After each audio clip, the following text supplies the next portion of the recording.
Seperti mana yang telah kita tahu bahwa Najib Razak kini menghadapi tuduhan penjara selama 12 tahun dan denda sebanyak Rm210 juta. Dan hari ini, semakan sabit kes SRC Najib, peguam Najib hanya hiasan ketika rayuan akhir Syafiee. Dalam media ini mengatakan bahwa peguamnya itu hanya sebagai satu hiasan semata-mata. Adakah Najib, bosku, bekas Perdana Menteri Malaysia, bakal dilepaskan dan dibebaskan daripada tuduhan-tuduhan yang telah dikena dan dilontarkan terhadapnya? Oke, baiklah, sebelum saya meneruskan isu yang tergempar dan terhangat pada hari ini, mohon kiranya pertimbangkan, tolong tekan butang subscribe dan sharekan video ini. Baru-baru ini, lebih kurang 10 menit yang lepas, media ini berkata, peguam bela Datuk Seri Najib Razak dalam prosiding pada hari kedua semakan kes penyelewengan dana SRC internasional dihadapi bekas Perdana Menteri pada hari ini memberitahu keengganan Mahkamah Persekutuan membenarkan peguam Datuk Hisham menangguhkan prosiding rayuan akhir pada Ogos tahun lalu, menjadikan beliau sekadar hiasan dalam prosiding itu. Peguam Tan Sri Muhammad Syafiee Abdullah dalam hujahnya berkata, ia menyebabkan rayuan akhir itu dijalankan dalam keadaan Najib diwakili secara paksa, sekaligus tidak mendapat perbicaraan yang adil. Menurut peguam senior itu, anak guamnya sebenarnya tidak diwakili peguam ketika itu dalam usaha terakhir untuk mengetepikan sabitan dan hukuman penjara 12 tahun dan denda Rm210 juta yang dikenakan ke atasnya selepas didapati bersalah menyeleweng dana SRC internasional. Muhammad Syafiee juga berkata, Najib bukan sahaja tidak dibenar mendapat penangguhan, malah Hisham terpaksa kekal di mahkamah dan mewakili Najib walaupun selepas 2 kali memohon untuk menarik diri susulan daripada itu. Katanya, saya bukan bermaksud untuk tidak menghormati Tuan Haji Hisham, tetapi ketika rayuan akhir itu, beliau menjadi peguam yang tidak efektif kerana tidak bersedia. Ini sendiri diakui sendiri olehnya. Malah perkara itu sudah dinyatakan olehnya pada 16 Ogos tahun lalu ketika hari pertama pendengaran bahawa jika penangguhan tidak dibenarkan beliau akan menarik diri. Kemudian pada 18 Ogos, penangguhan tidak dibenarkan, jadi beliau mohon untuk menarik diri.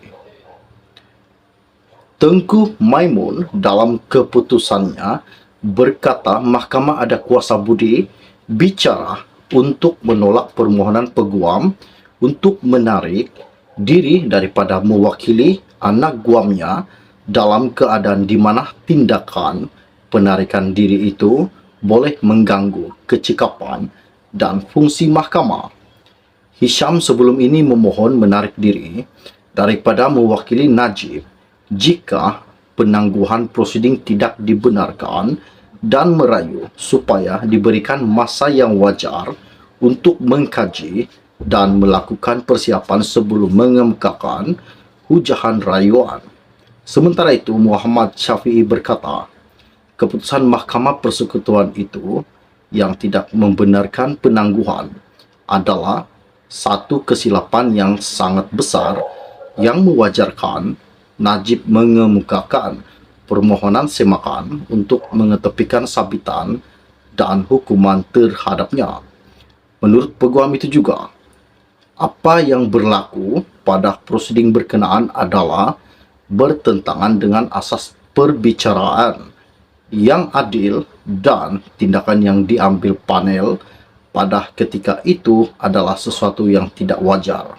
Terdahulu, prosedur perbicaraan bagi permohonan Semakan Najib untuk membatalkan sabitan bersalah terhadapnya serta hukuman penjara 12 tahun dan denda Rm210 juta dalam kes rasuah yang membabitkan Rm42 juta dana SRC Internasional bersambung pada hari ini.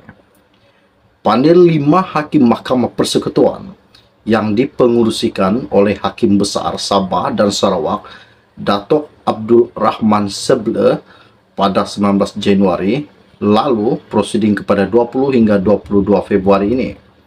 Turut bersidang dalam panel ialah 3 Hakim Mahkamah Persekutuan, Datuk Vernon Ongkiat, Datuk Rodzariah Bujang, Datuk Nordin Hasan, dan Hakim Mahkamah Rayuan Datuk Abu Bakar Jais. Najib tiba di mahkamah pada jam 8.20 dengan menaiki kenderaan penjara dan isterinya Datin Seri Rosmah Mansur turut hadir bagi memberi sokongan kepada Najib Razak.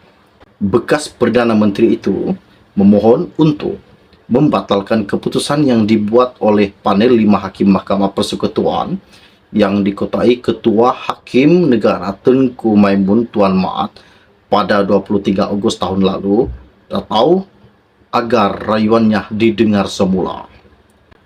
Najib juga telah menfailkan petisyen memohon pengampunan diraja atas sabitan beliau dalam kes SRC Internasional. Selain itu, Najib juga melalui Tuan Syafiee dan CO pada 5 Januari menfailkan petisyen kepada Kumpulan Kerja Majlis Hak Asasi Manusia Pertubuhan Bangsa-Bangsa Bersatu mengenai penahanan Arti Batri UNWGAD.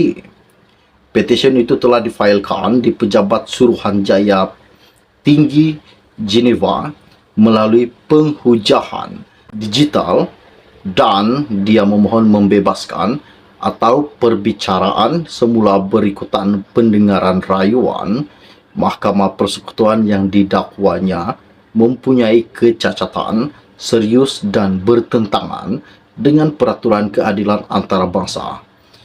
Ini salah satu isu yang menggemparkan pada hari ini.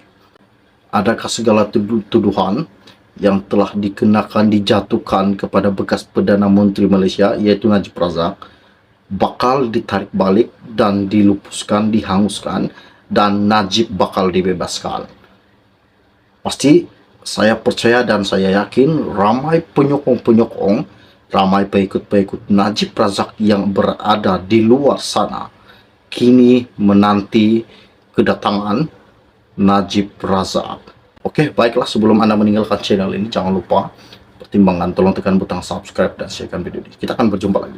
Salam jumpa dan salam kenal. Bye-bye.